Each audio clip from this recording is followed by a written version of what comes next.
Here, situated. Hey, what's going on, everybody? Welcome again to another episode of Heavy Live with Scoop B, available on all platforms.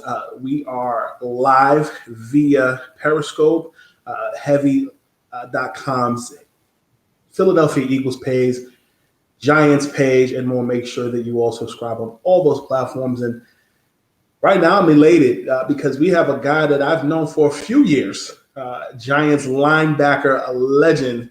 I believe you played for the Cleveland Browns as well, but I did. most people know you as a New York Giant guy. It's none other than Carl Banks. Carl, welcome to Heavy Live with Scoop B.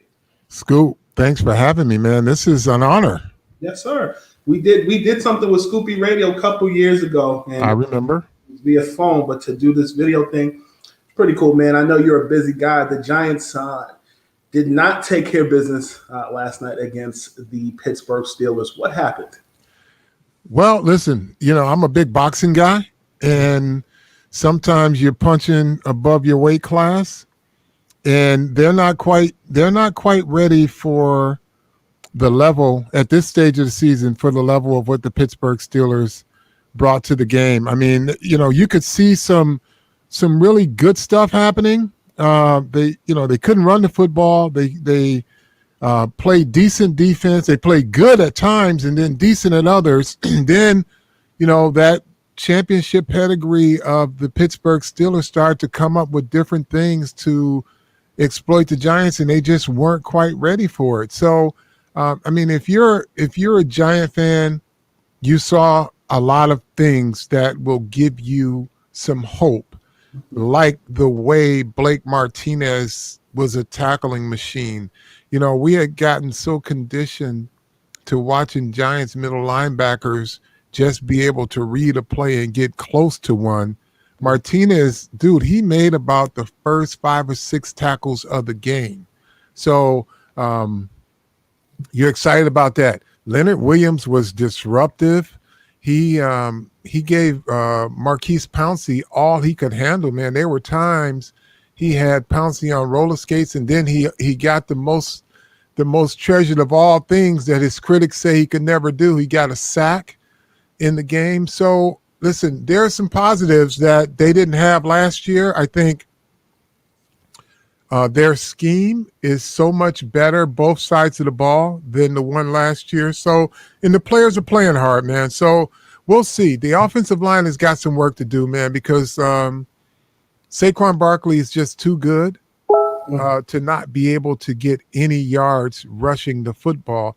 So it's a new offensive line, a lot of moving parts. It's going to be, I think, another 3 weeks before we really know what this Giant offense is. Right now, the offensive line, that is, right now they're trying to figure it out themselves, and I think we'll find out what they are in a couple of weeks once they start to get a little cohesion. 26-16 was the final score. Steelers and Giants. And just taking a cursory look at the box score. Daniel Jones, 26 for 41, 279 yards, 2 touchdowns, 2 INTs. Jones also carried the ball 4 times, 22 yards. He ran more than Saquon Barkley ran, and this won't be a thing that happens in the future. This is not Willie Beeman we're talking about. We got to talk about Daniel Jones, and I think in this situation, it seems like an isolated incident. If you're the Giants, you say what about Saquon in Game 1? You say you chalk it up to the game, basically, because the Pittsburgh Steelers were better up front. The Giants could not get them blocked, and you say to Saquon, we're going to get him next week. I think the offensive line will show some sense of pride and say, listen, we cannot allow anybody to shut our franchise running back out. And he's just too good to be shut out. So thankfully, they won't be playing the Chicago Bears for the next 15 games. I mean, not Chicago, the Pittsburgh Steelers for the next 15 games. They got the Bears this week, and they should fare a little better. What stood out to you about Ben Roethlisberger? Did it feel like a Ben Roethlisberger classic game? Yo, let me tell you. Yeah, to answer your question, short answer is yes. Once he got it going, the answer is yes. But, with athletes, we're so accustomed to seeing the comeback videos in the offseason, post-surgery. There's always a guy rehabbing. We didn't see any of that from Ben. And then as camp started, we didn't hear anything about Ben. But, Scoop, when I tell you, watching him in pregame warmups, the ball was coming out so hot. I'm like, dude, he don't even look like he had surgery. And you could see he was rusty early in the game. But once he got it going, man, he was zipping the ball all over the place. He looked like vintage Ben. You know why we didn't see Ben Roethlisberger? I don't know about you, but he blocked all media members on Twitter. Did you? That's right. That's right. I remember that. Did you get blocked? I didn't get blocked because I don't even follow him. Brian Mazique just checked in for those heavy contributor to heavy on Patriots, heavy on Bulls, and everything else based in Chicago. Welcome in, teammate. What's going on, Brian? I appreciate you. Thanks a lot for having me. It's a pleasure to meet you, Mr. Banks. Brian, it's Carl, man. Pleased to meet you too. Yeah, I say that out to everybody. If I go to McDonald's, it could be an 18-year-old at the cash register. I still say all right. But I will call you Carl. I always definitely take the preference. When you talk about Banks, Carl, your last name is Banks. You may get a kick out of this. Did you hear that Will Smith is putting the Fresh Prince of Bel-Air house in Brentwood, California on Airbnb? Really? Yes. Wow. And the only way you can stay is if you're a California resident and they're checking. So if you have to be like related to the people who are staying or connected in some way. It's like the bubble. Wow. You have paperwork and make sure you're straight. You didn't hear about that? I did not. No. Wow. That's interesting. I knew he was rebooting the movie. Yeah. But I didn't hear about the Bel Air mansion being for Airbnb. I went to the That's beach. dope. I went to the beach for a few days, and I was on the beach reading on I don't read TMZ much, but I happened to see it when it said Fresh Prince and TMZ. I said, "What's going on here?" Wow. Yeah, man, that to me, that's crazy. No, it is. Yeah, it's always good to see people expanding and building upon the little seeds that they planted. You know what I mean? Long times ago. I'm one of the main reasons that I'm here, Carl, is that I grew up on that mid 80s, late 80s football, and I cover the Patriots right now. So I was born and raised in Chicago. So when you guys came along, the defense in 86 against that was always compared to the Bears defense the year before. And so I remember having spirited debates about, was the 85 Bears defense better than the 86 Giants defense? So I have to, since I have you here, ask you that question. How often do you get that? That debate, man, it goes on. And the thing about it is I'm major Wilbur Marshall and Otis Wilson fan. Yeah, absolutely. Right? Yeah. And the answer to the question is we were both really good. So I take the Bears, I take our team in 86, and I'll take that Ray Lewis Raven team. And you can rank them however you want them. You're not going to come out a loser, So right. I think there are three all-time defenses. And, I grew up Steel Curtain, Purple People Eaters, but I take our defense and put it in any era and we dominate. I take the Bears 85 defense, put it in any era, they would dominate. And I would take that Ravens Ray Lewis championship defense, put it in any era, and they will dominate. Do you see any similarities to what's going on right now with the Patriots defense, which was number one last year, had a good showing in week one? Obviously, Bill Belichick was your defensive coordinator with the Giants, head coach with Cleveland Browns. Do you see any parallels there? And if so, like which players are you looking at? Like, oh, wow, he's having some of the same responsibilities that I had, some of the same responsibilities that Harry Carson had and so forth. Well, I think more so than looking at the players and seeing similarities, it's the scheme, the scheme similarities. what is required of each player. Like their two gap defense, their outside linebackers are required to set the edge. That's an integral to the success of that defense. You can't let anybody run outside. You funnel everything back inside. But it's hard to say what, aside from the schematics, it's hard to compare players, because the one thing Bill has been known for is giving his players the things that they do well. So we never had a cornerback like the Patriots have, right? Mm-hmm. So we could not play the type of man coverage that Stephon can play. Mm-hmm. We had Mark Collins. He was a little different. Mark could play man, he could play zone, he was not a Stephon Gilmore, but he tailors his defenses to his personnel.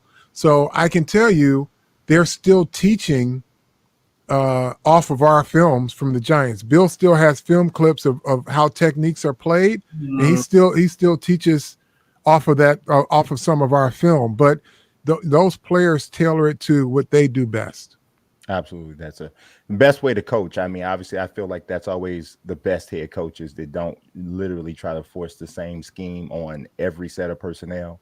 Dude, I can tell you, Brian, there's so many coaches in the NFL right now that do that. It's unbelievable for them to ignore what their talent base is and then just start installing plays and not teaching, not understanding the capacity or the capabilities of their personnel. And it's embarrassing, because some of these guys have these names for themselves, and then you find out, oh, they just had great personnel at their last job. They can't coach worth a damn, because they can't get good players to play, because you don't want to change your defense to fit the personnel, or at least teach the personnel how to play your defense. Can you give an example of like the most recent time that you've seen that? And is it on both sides of the ball? Oh yeah, but it's a lot easier on the offensive side of the ball, because the West Coast offense is it's generous in how it distributes the football. So it's not, once you get the quarterback on page, the routes are similar. It's so much stuff that's easy. But when you look at the Giants defensive coordinator from last year, he was in Arizona, and they had a great squad there. And, Todd Bowles was one of his guys also on that staff. But James Betcher, I thought he was going to do some incredible stuff with the Giants.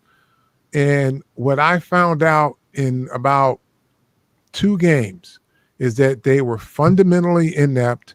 They were ill-prepared for every game. He just kept trying to put a square peg in a circle, and the players were just totally confused. And I'm not saying this to be personally disrespectful to the coach, because I think he's a good man. But professionally, I'm telling you, this is the stuff that just, if you're a football person, and I am, I grew up learning the game the right way. I had coaches that taught it, that taught proper fundamentals and told you why things are supposed to be the way they are. And then to spend time with the players and ask them just basic fundamental questions like, what were you guys doing there? I don't know. He just told me to go and do.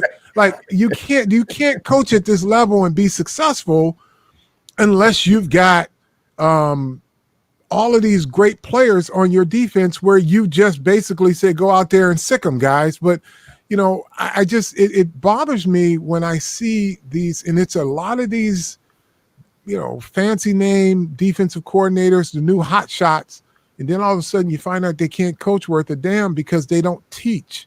To be a defensive coordinator, you got to be able to teach, and you got to have assistant coaches that are teachers. That's the one thing you will always find in a Bill Belichick system, is a team that won't beat themselves by doing stupid things or playing with poor fundamentals.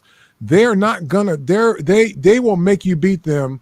If you have more talent than them, you'll beat them. But if you don't count on a Bill Belichick team, either side of the ball, to make the mistakes that cost you football games, because they teach all the things that prevent that. They will not allow their guys to be careless, reckless with technique.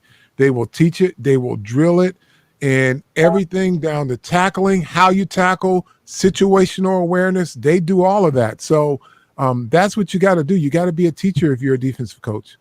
Yeah. How much of that is millennials on the side of the football players, and how much of that is just there's a lot of I don't want to use the word fly by night, but there's just such an influx of talent on the coach's side that, you know, you're a hot name one day coming out of a coaching tree system. Do you think it's a 50-50?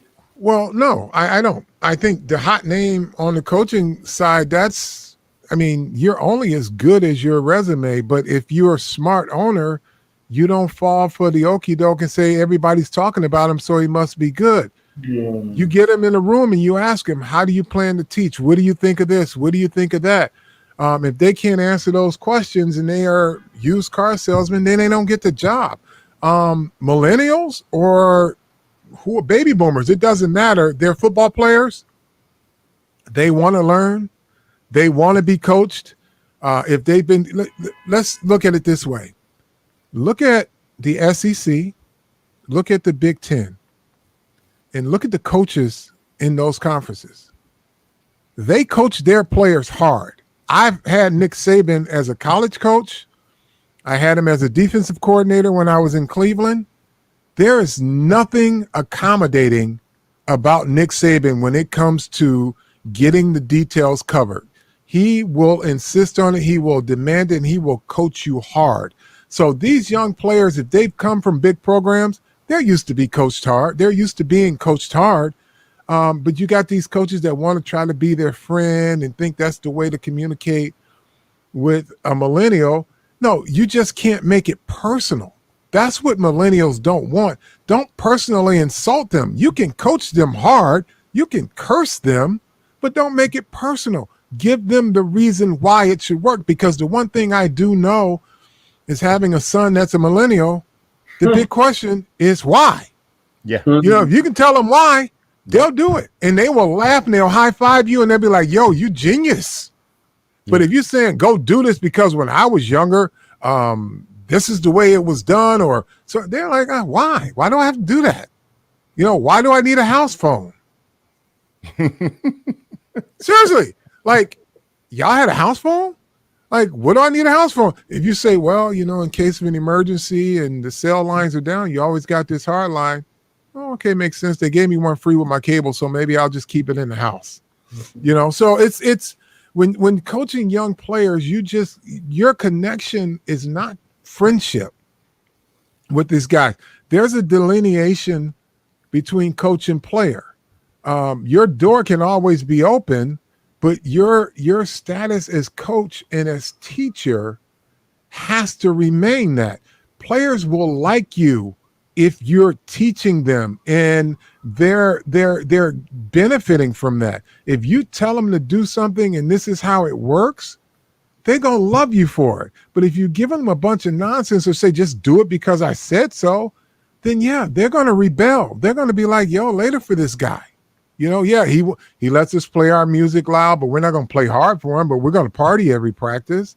So, and then, you know, we are in this, in Scoop, I know you see this, it's more prevalent in the NBA, but it's getting more traction in the NFL, is the world of analytics, right? Mm-hmm. Analytics is not new to football. We used to call them tendencies. Analytics won us the 1990 Super Bowl 25 in Tampa against the Buffalo Bills. Right. Analytics is why we won that game, because if we'd have played our traditional defense, we'd have got run off the field like the Oakland Raiders the week before. But we looked at the percentages. They didn't run the ball. They had one running play, and it was a draw, and everything else was a swing pass to Thurman Thomas or passes down, crossing passes. Well, we looked at the percentages. That's what analytics are, right? But what we failed to realize And I think, and I don't know Dora Maury, but he's been a inspiration for a lot of young analytics folks. You cannot take the human element out of a game that requires humans to play it. Analytics is a part of it, but if someone says it says to go for it on 4th and 2, no matter where you are on the field. If you could not get a 3rd down all game, chances are that 4th and 2 is not going to work. Right. No matter what the numbers say. See, because if your right tackle is bad and your center is bad and you're getting dominated all game, the numbers don't tell you that. The numbers say the percentages say wherever you are on the field, go for it on 4th and 2. Well, if you are up by whatever points or down by whatever points and you're backed up and you go for it on 4th and 2 and it costs you the game, and you can sit back and say, well, the analytics said this is what we're going to do. So the likelihood of us having success versus not having success is greater. Well, yeah, next year, because you're out of the playoffs this year. You know, it's the same thing with the Houston Rockets. You love the 3-pointer, right? And they say keep shooting them, they'll eventually fall. But then when the Lakers start to run you off the 3-point line and you can't even get your shot off and you're still trying to shoot it and they're giving you twos and you won't take it, that's why you're out of the playoffs. So, you know, the numbers are great, but people play the game. The numbers, the analytics are a complement to what you do well. If you don't do it well, don't do it. That's as simple as that.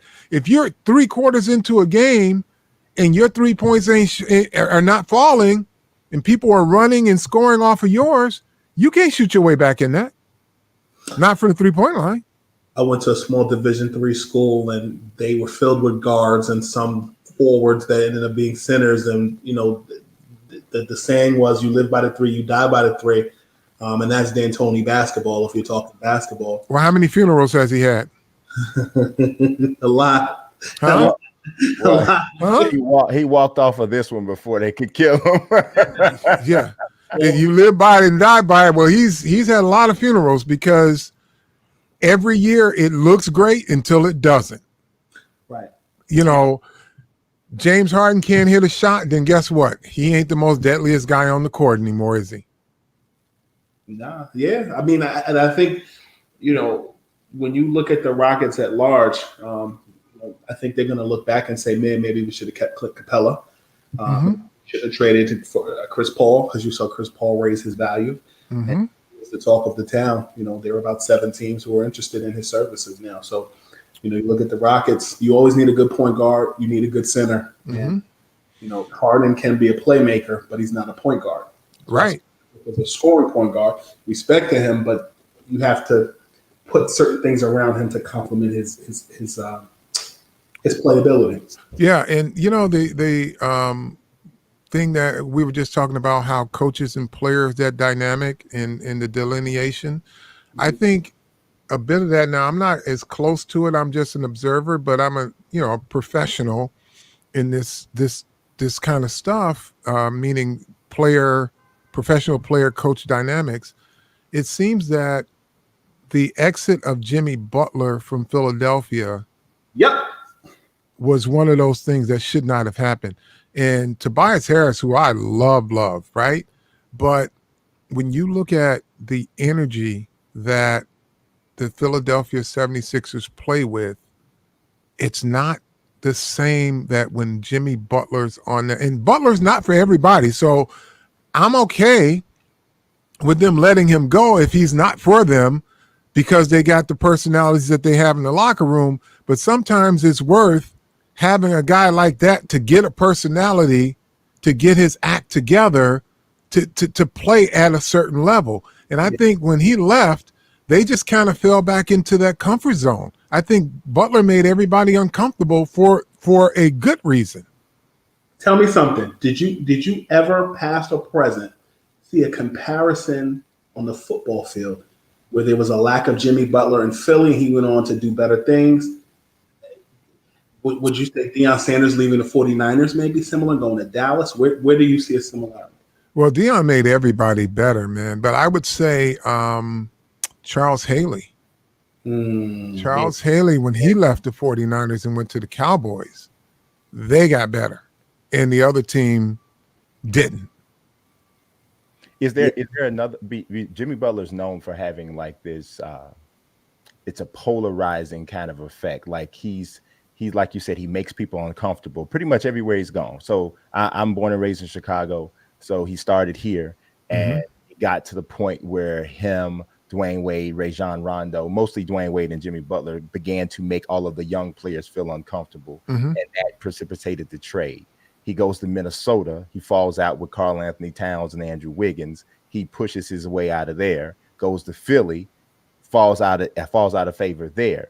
So is there another player that you can think of on the football field, maybe that you had personal dealings with because you were on that team, where you were like, you know what, this guy, it's an element about him that kind of irks people, but I probably was that guy. Truth be told, but Eric Dickerson was a guy who was, obviously a great, but he was about his money, and if you weren't about his money, then he wasn't about you. So I don't know if that's a true comparison, but you normally get the guys who are the quote unquote jerks or to make people uncomfortable. They're either really good or really bad. See, Jimmy Butler's not for everybody and everybody's not for Jimmy Butler. Because if you're Andrew Wiggins and you kind of go along to get along and turn it on and turn it off, and Butler's 100 miles an hour, win, lose, or draw, he gonna have a problem with you. Absolutely. I had a similar situation when I went to Washington. They drafted, I think the kid's name was Tom Carter out of Notre Dame. Yeah. I practiced at a different level. DB, Yeah, I practiced at a different level, and I know for a fact there are at least 10 occasions where I wanted to choke him out and literally got physical with him on a few because he didn't practice hard. He didn't care as much about it as I did. And for people that are high performance people, you want the same effort from everybody. And he was just different. He was odd. He went on to have a career. I think he finished in Chicago, I believe, but he just rubbed me the wrong way. I wasn't long for Washington anyway, but there's a standard, but it is a fine line. Getting to know your teammates, getting to know the culture of the team and what's allowed on the team. See, because Bill Parcells was a different kind of guy. He would, if you needed to get a guy in line, he'd get one of his best players to get a guy in line or get 3 or 4. You need to get this guy going. He just don't seem like he care. And we could do whatever. It wasn't physical, but we would hold that kid accountable until he got on board. Or either that or we ran him out of town. So it's a different breed of athlete. But for Jimmy, I don't fault him for wanting like-minded people in terms of effort. He found that in Spoelstra and in Pat Riley because they teach that tough-minded basketball there. They're a mentally tough team. So he found that. And then he's like, they probably said to him, bro, come on in, do you, because we're doing the same thing. Yeah, just like, it's funny because Jimmy is the kind of guy who there's no middle ground with Jimmy. Right. And it's like, there's even from a fan perspective, it appears there's no middle ground. People either love Jimmy Butler or they hate him. He's an acquired. It's weird how that is. I've always had this thought, and you tell me if you agree, to be the type of personality that Jimmy Butler is and to be respected, you have to be great. So Mike, Kobe, both of those guys had a lot of that jerk in them, especially when dealing with their teammates. Jimmy seems to want to have the same thing, but do you think that his talent level justifies that attitude?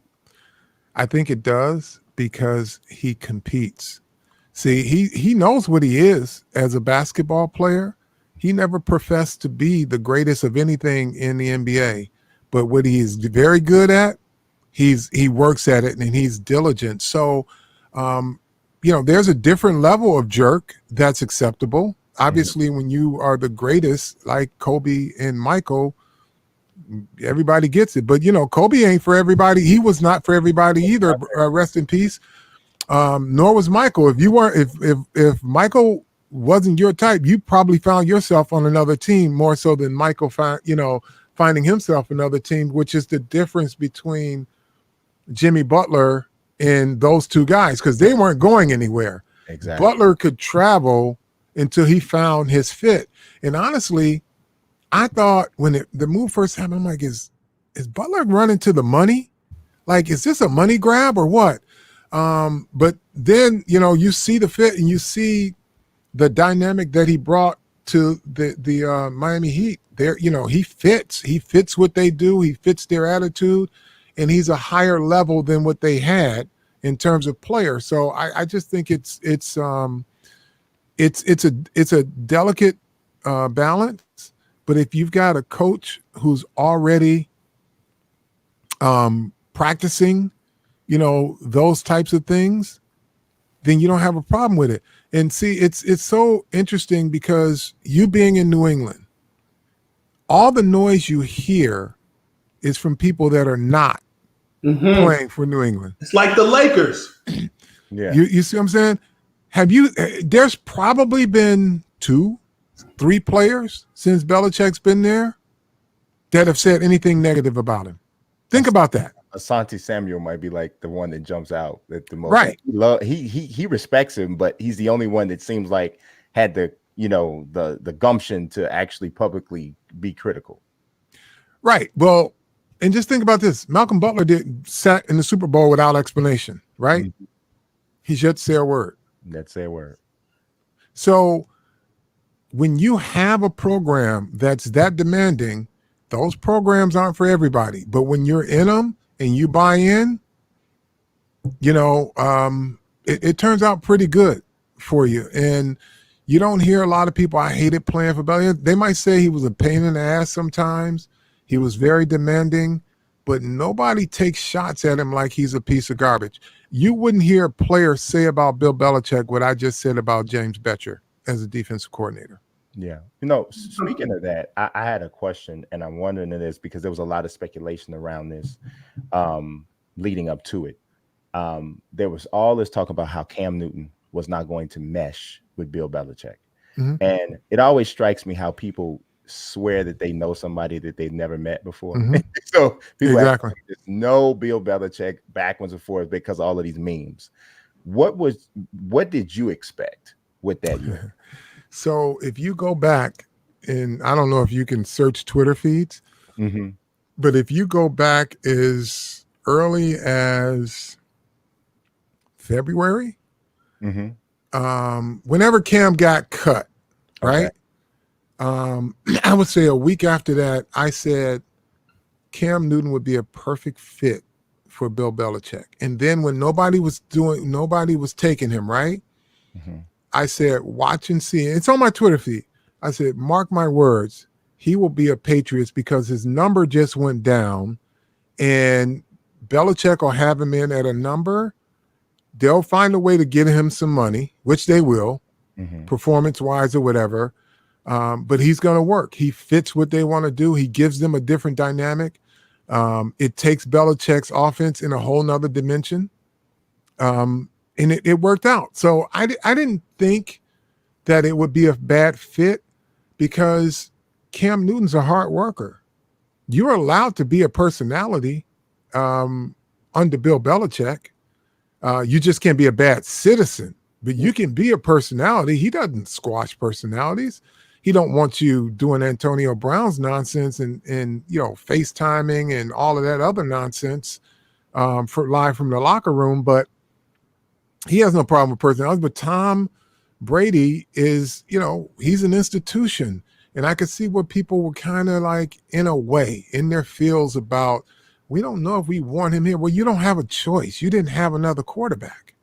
And he is the best one available amongst those that were available this year. So when they signed him, I'm like, oh, Josh McDaniels is going to love this because he's going to give them so many different options that they never had before.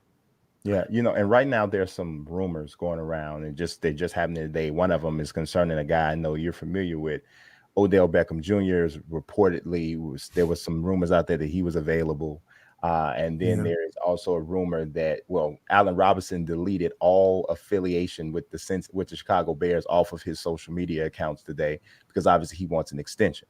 Right. So because the Patriots went into week 1 with only 4 active wide receivers. It's known that they need a playmaker there.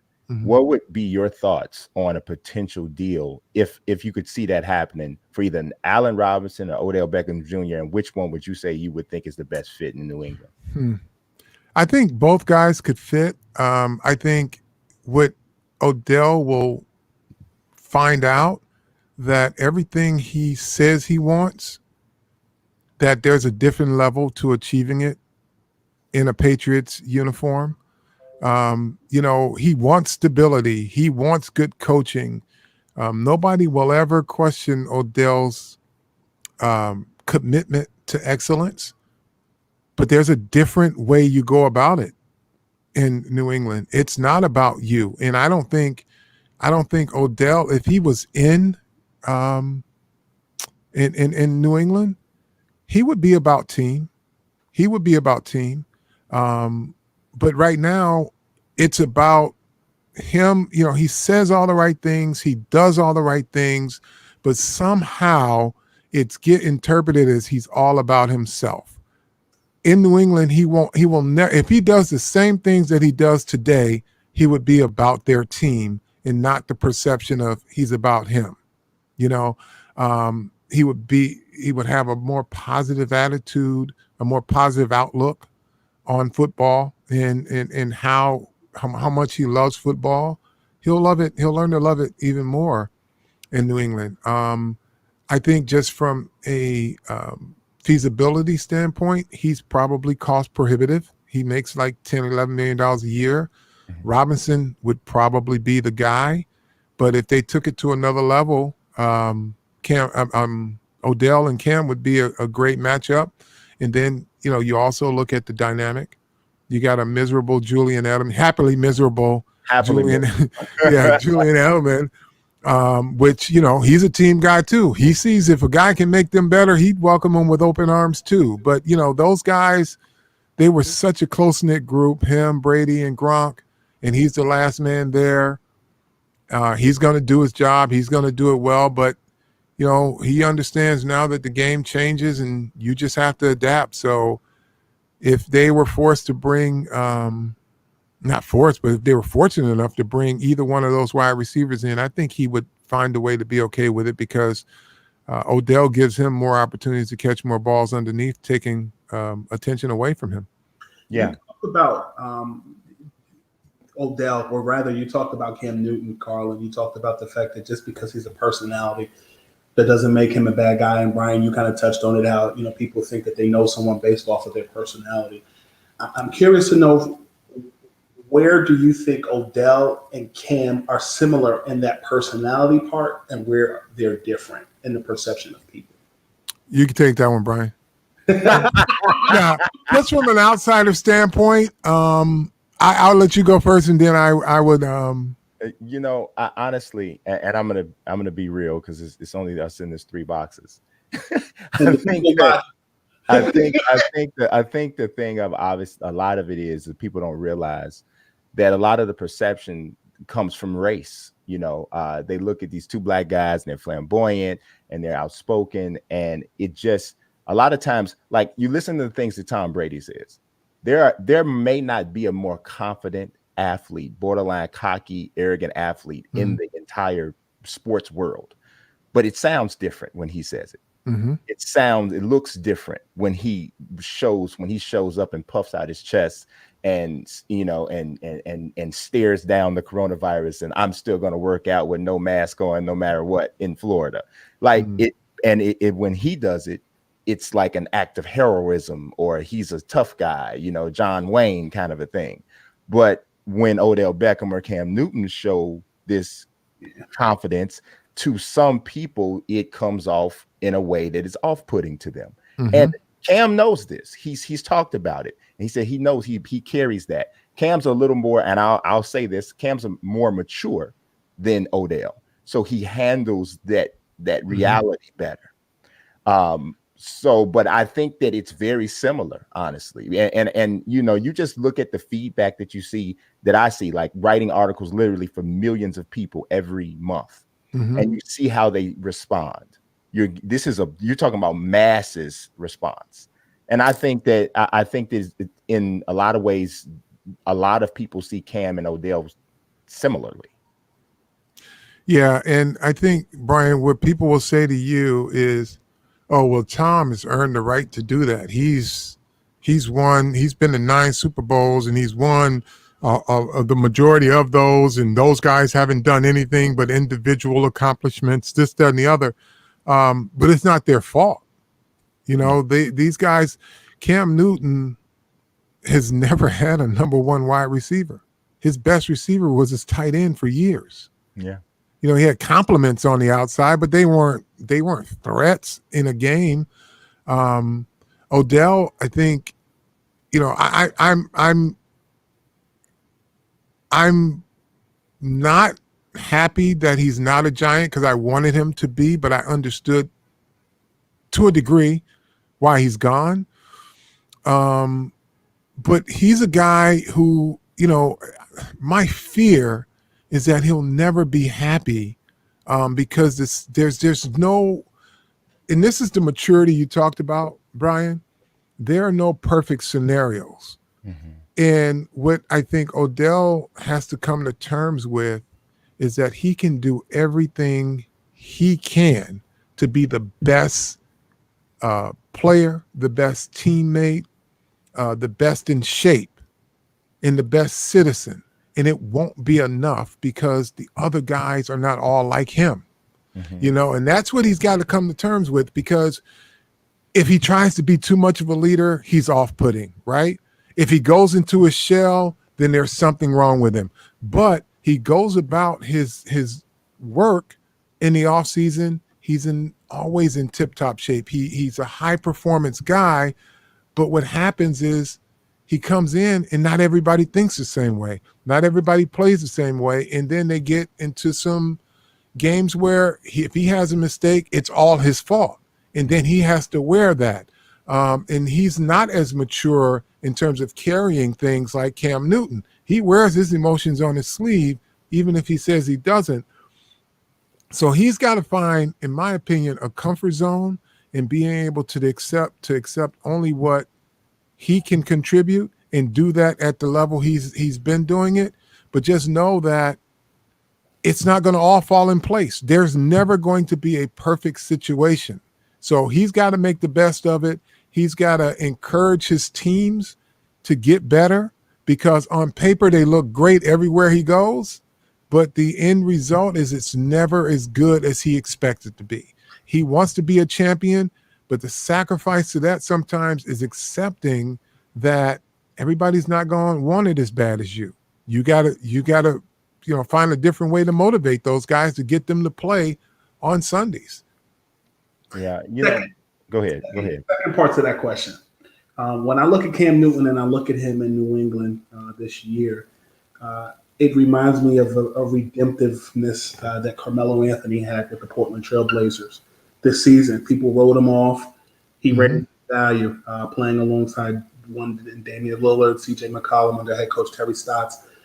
When you look at Cam and say he wins this year, say the Patriots win the Super Bowl, or at least go further deep into the playoffs, do you think that shuts up a lot of people about him, one? And two, do you see a comparison between he and Carmelo Anthony? I don't think it's ever going to shut. I mean, even at his best, people had an issue with Cam Newton. There are people that will always hope for the worst. They are hoping for him to fall off the performance cliff. So he'll prove those people wrong, and he'll feel great about it. Yeah, there's some comparison. I think to a large degree, these guys are misunderstood, and I think it's on purpose that no one, when it comes to Melo, people say he demanded the ball in his hand, and he says, well, there was nobody on the team good enough for me not to.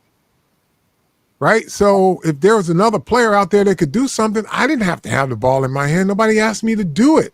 Mm-hmm. The same with Cam. He's not a me first guy. He's a quarterback. He has to hand the ball off or give it to somebody else for him to have success as a quarterback. But if he wants to celebrate those things, he's about himself. Think about that. Mm-hmm. When he's been about his job is to get the ball to the people who can make him successful, but he's about him. Yeah, it's something too, because you were talking about Odell Beckham, and I remember something that Troy Aikman said. Troy Aikman was talking about Michael Irvin, and they were asking him about the whole playmaker and his persona and how just flamboyant that Michael was. And Troy Aikman said something that really stuck with me. He said, "You have to understand something about wide receivers." He said they are these phenomenal athletes, in a lot of ways, maybe the best overall athletes in football, mm-hmm. because of just what they have to do. He said, but they have to depend on somebody else to get them to ball in order for them to show their greatness. He said, and you have to understand, for a lot of them, that is very frustrating. So they try to overcompensate for it in other ways. Do you mm-hmm. think that that's kind of the whole syndrome that Odell is in? Yeah, to a degree. I think, he's listen, when you have blonde hair, you're going to get attention one way or the other. And you do it for that reason. You know what I mean? Right. You don't dye your hair blonde to go hide in the corner. So, right. Yeah. But yeah, I mean, I don't know if you call it overcompensating, but yeah, they do want attention one way or the other. But I just, when they find that happy place, they're the best you could have as teammates. Yeah. When they don't, that's why they give him the name Diva. But my fear for Odell is that he's just so talented that there's not going to be a perfect match for him.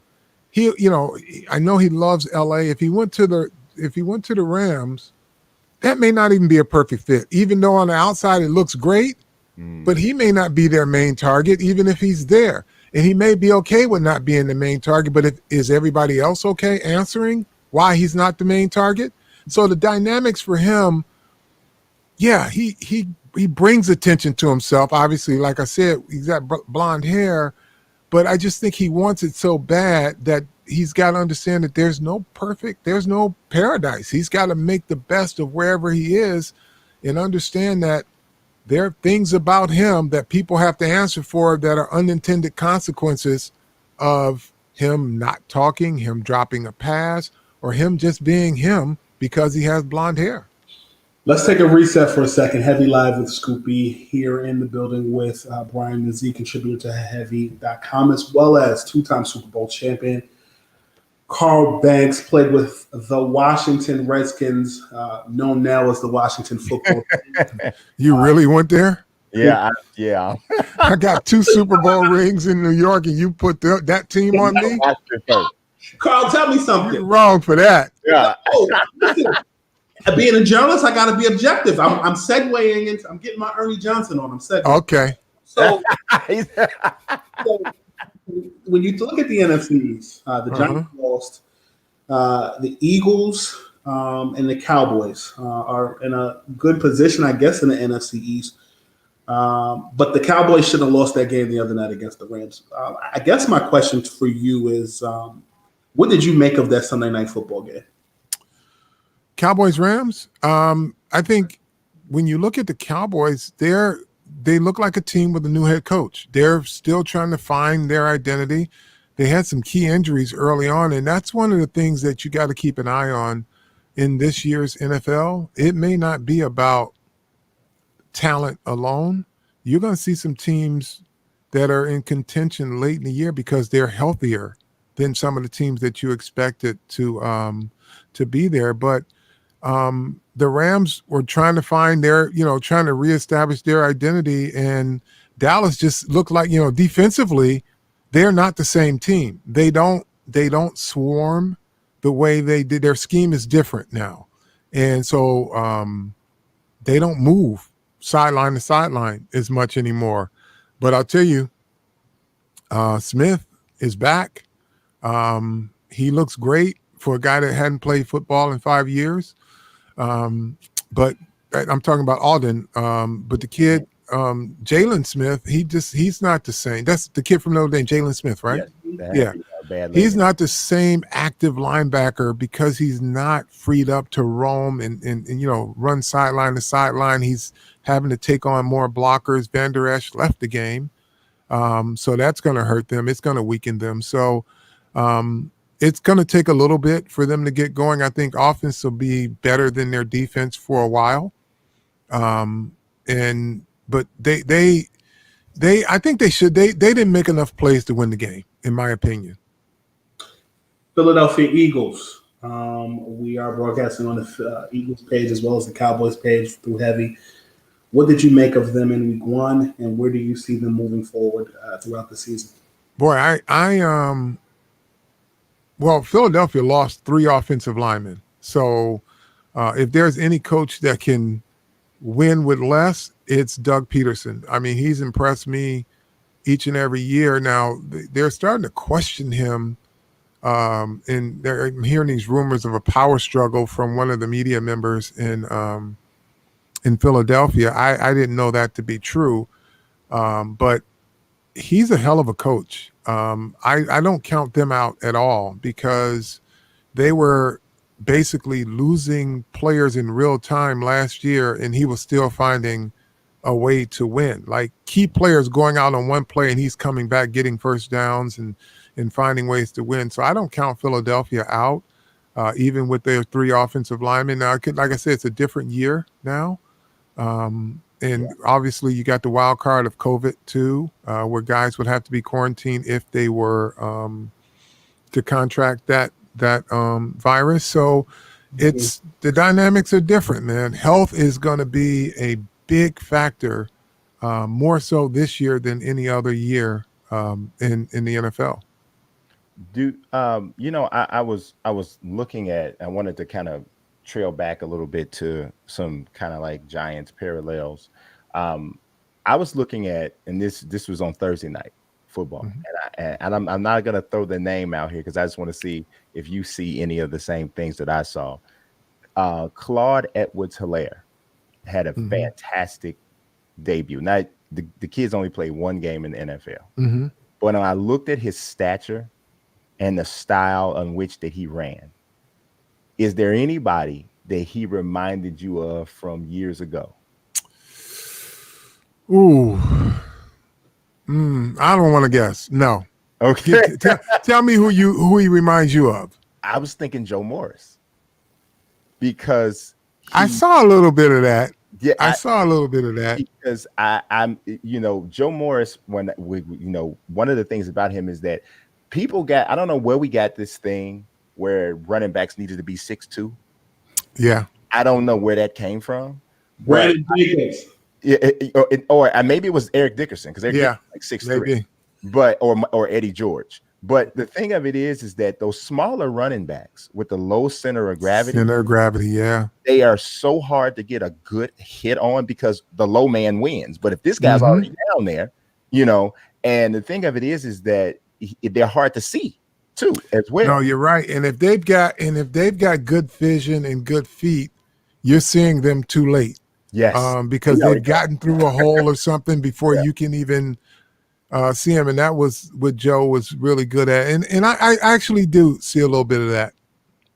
Yeah. I think he's faster than Joe though. Yeah. I was definitely gonna say that because Joe wasn't that burst out speed like Edwards-Hilaire, but I mean Joe Morris drove us crazy. Like as a Bears fan, you were like, cannot get a hand on that dude. Like, and it seemed like he never went down on first contact. No, that's that low center of gravity, and he had great balance too. Yeah. The third pick in the 1984 NFL draft out of Michigan State by way of Mount Morris Beecher High School. First of all, happy belated birthday, sir. I didn't Thank know, you, sir. didn't know that you were your sign is what? You are a Virgo. So your birthday is what day? I'm sorry, I should have probably looked that up. August 29th. Okay, because mine's September 8th. So mine just okay. Yeah. Y'all Virgos. And actually Ben's birthday was like day before yesterday. So Oh wow. yeah. I'm curious to know from your perspective a few more questions. We talked briefly about the Washington Redskins, so now the Washington football team. Mm-hmm. Your reaction when they decided to just change the team name? I'm okay with it. I just, it was time. If a race of people are a part of humanity is upset because they find it offensive, I think you change it. Absolutely. I just didn't, when I played, we didn't give too much thought of the racial undertones or connotations of what that red-skinned Indian was. And nobody really brought it to the fore. So I think the awakening culturally in our society is a good thing, because the things that we accept, like, I'll give you another case in point. When I was a kid and the Dukes of Hazzard was on, and the general, what's his name, E. Lee, was the name of the car, and it had the Confederate flag on it. Yeah. I never thought twice about it until someone said, because I have family from the South, and they're like, you can't, cut that mess off. And I didn't know. Right. So, because they were just accepted norms. So, I mean, I guess the voices weren't loud enough, society-wise, to where we as players thought twice about it.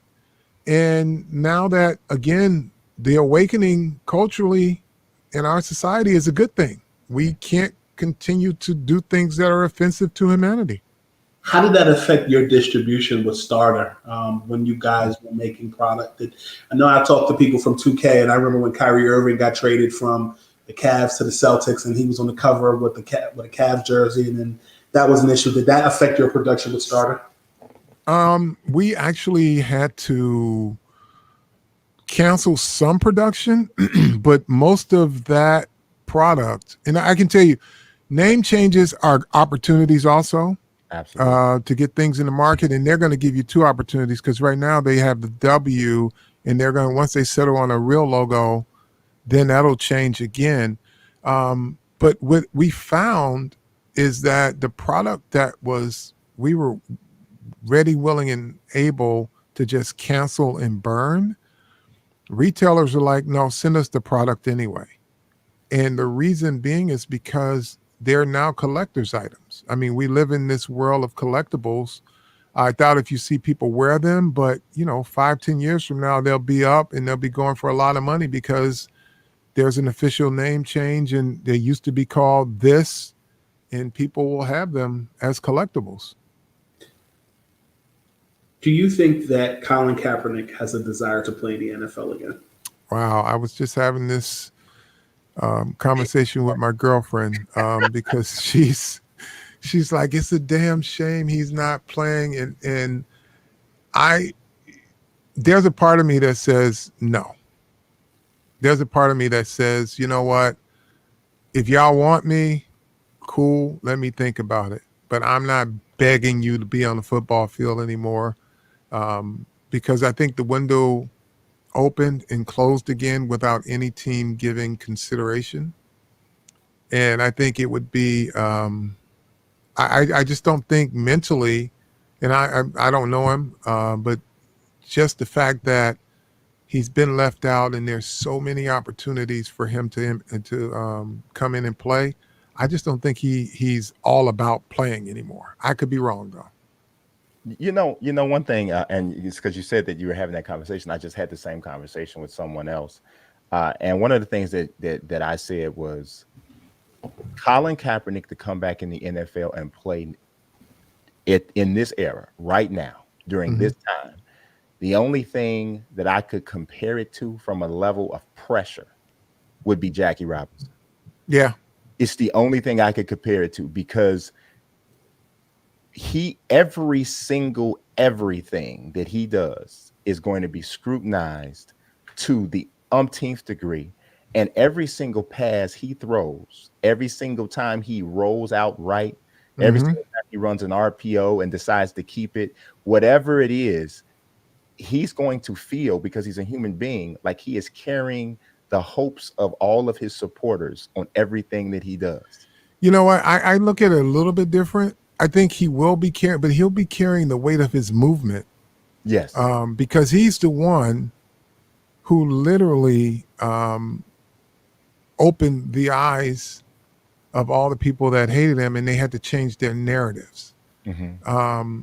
You know, when the commissioner said he was wrong, he should have listened. No, he knew what it was. Yeah. But it's almost like until the guy gets murdered on your front lawn, you just didn't see it. You don't think those things start to happen in America. But I think the commissioner knew what his point was, and his partner NFL teams knew what it was, but it was an economic decision because his network partners wanted to continue to show him kneeling so that it became a sticking point, a thing to talk about. And then, you know, you have a president who amplifies it, and it just became financially risky to have him continue to be a part of anything. Mm-hmm. Carla, we're wrapping up now, but I'm curious to know, one more question from me. Is Eli Manning a first ballot Hall of Famer? I don't know if he's first ballot. I think he will be in the Hall of Fame, though. That's real. I think his body of work is good enough. His Super Bowls certainly give him the nudge if it's close. And then if it's even that much closer, then he's got a name, Manning, that'll, break the tape for him. Mm-hmm. And last question for me. Do you watch anyone today who plays your position? So, man, that kid reminds me of me. Yeah, Von Miller, Khalil Mack, Bobby Wagner. Who else? I think that's it. And then I'm just a fan of the game, though. I look at him. If somebody jumps off the screen, I'm like, yo, I like this dude. But those are guys that I enjoy watching at the position, even though they don't play exactly the position I play. They play more of what Lawrence Taylor did than what I did. And I like my guy who's coming with the New York Giants. Keep this name in the back of your head, Lorenzo Carter. Mm. He's that guy. He will be the Giants' version of Chandler Jones, and he's probably a little more athletic. Now, I'm not comparing them because Chandler's got some success under his belt, but he could have the impact of a Chandler Jones in the Giants' defense. Good stuff. Enough said. Brother, thank you so much for joining us. This was an honor, man. I really appreciate it. This was really cool. For sure. Brian. I saw you on Pix 11 the other day promoting Starter from the office, man. It's doing a lot of good things. What do we have to expect moving forward? Well, I got a lot going on, man. Starter is obviously my heritage brand and the one that we rock with. But I've done a deal with Tommy Hilfiger in NFL. We're launching that. Michael Strahan has a collection coming out, so we're launching that together. We have DKNY for ladies that we're launching. So we got a lot going on. I'm excited. Has anybody from EA contacted you about being involved in Madden on the MUT side, on the Ultimate Team side? There's so many people that say that, and no, nobody has. And I'm on the all-decade team too from the '80s, and they have not. And people are like, I see people tagging them in tweets, and nobody's ever asked me to be a part of a MUT. Yeah, we need to make that happen. We need to make that. I know some people. All right. Let's see what we can make happen then. I'd be happy to be on there. Brian, thank you for joining us. Thank you. Brian, it's a pleasure, man. Yes, sir. It was a pleasure meeting you. All right, y'all. I'll talk Indeed. soon. Peace. We're out.